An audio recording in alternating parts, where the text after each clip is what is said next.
The Philippine National Police, or PNP, firmly asserts the case of the missing cockfighters is making progress. This is contrary to claims by some that the pursuit of justice in the case is moving at a snail's pace.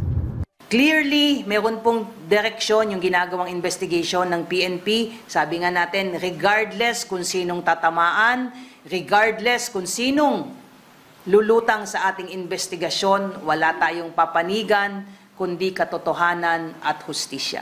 In fact, according to PNP spokesperson, Police Brigadier General Jean Fajardo, the PNP now has custody of the two missing links in the case of the missing cockfighters. They are Elakim Patidongan and Jose Patidongan, both brothers of the whistleblower in the case of the missing cockfighters, Julie Patidongan, aka alias Totoy. Elakim is said to be the one who withdrew money from the ATM account of one of the missing cockfighters, while Jose was recorded on video allegedly escorting another missing cockfighter.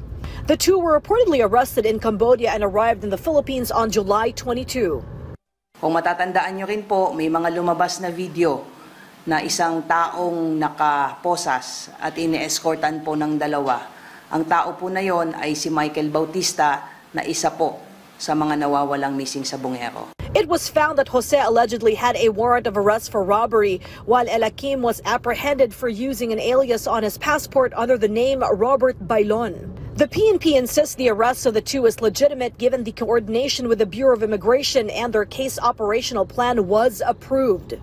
Kinuha po nila yon, yung dalawang tao po na yon, with no fanfare, with no ingay whatsoever, because these two gentlemen are very critical po sa investigation at na-find out nga po natin, na-confirm natin na itong tao po na ito, si Jose Patidongan, ay meron pong outstanding warrant of arrest. After the incident, PNP Chief Nicolas Torre III relieved Brigadier General Romeo Macapas from the CIDG and transferred him to Police Regional Office 12. But according to the PNP, this move had nothing to do with the missing cockfighters case, as it was Macapas's personal request.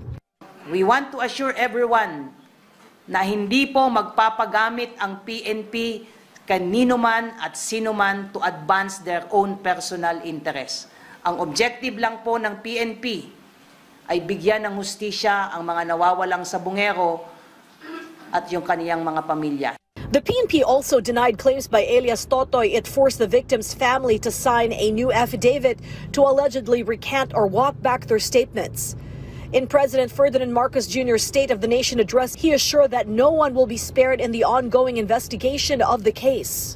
Hahabulin at pananagutin natin ang mga utak at mga sangkot, civilian man o opisyal.